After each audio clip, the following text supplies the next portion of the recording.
বাংলাদেশ দলের spin bowling coach হিসেবে দায়িত্ব নিয়েছেন সাবেক পাকিস্তানি লেগ স্পিনার মুশতাক আহমেদ। জিম্বাবুয়ের বিপক্ষে টি-20 সিরিজের আগেই দলের সঙ্গে যোগ দিলেন তিনি। মুশতাকের কোচিং ও বর্ণিল ক্যারিয়ারের অভিজ্ঞতায় বাংলাদেশ দল আরও সমৃদ্ধ হবে, এমনটাই প্রত্যাশা টিম ম্যানেজমেন্টের।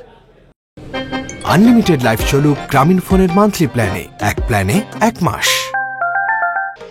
টাইগারদের নতুন স্পিন বোলিং কোচ হিসেবে মুশতাক আহমেদের যাত্রা শুরু হয়েছে। মঙ্গলবার বিসিবিতে অভ্যর্থনা জানানো হয় তাকে। জাতীয় দলের ড্রেসিং রুমে শান্ত মুশফিকদের সঙ্গে আন্তরিক শুভেচ্ছা বিনিময় করেন পাকিস্তানের বিশ্বকাপ জয়ী লেগ স্পিনার। ক্রিকেট অপারেশনসের সহকারী ম্যানেজার শাহরিয়ার নাফিস বাংলাদেশ দলের অনুশীলন কিট মুশতাকের হাতে তুলে দেন। প্রধান কোচ চান্ডিকা হাথুরু সিংহে, অধিনায়ক শান্ত সহ দলের কজন সিনিয়র ক্রিকেটারের সঙ্গে মুশতাক এদিন আলাপ সারেন। জিম্বাবুয়ের বিপক্ষে টি-20 সিরিজ দিয়ে বাংলাদেশের সঙ্গে মুশতাকের মিশন শুরু হবে, যার মেয়াদ আসছে টি-20 বিশ্বকাপ পর্যন্ত। বর্ণিল ক্যারিয়ার মুশতাক আহমেদের।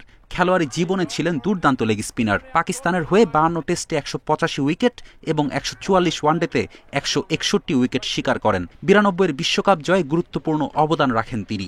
খেলা শেষে কোচিংয়ে মনোনিবেশ করেন, সেখানেও সফল হাই প্রোফাইল মুশতাক। 2008 থেকে 2014 সাল পর্যন্ত ইংল্যান্ডের স্পিন বোলিং কোচের দায়িত্বে ছিলেন। এরপর 2 বছর ছিলেন পাকিস্তানের বোলিং পরামর্শক। 2018 সালে ওয়েস্ট ইন্ডিজের সহকারী কোচ ও স্পিন বোলিং পরামর্শক হন। ফেরদৌস ইসলাম, ইন্ডিপেন্ডেন্ট নিউজ।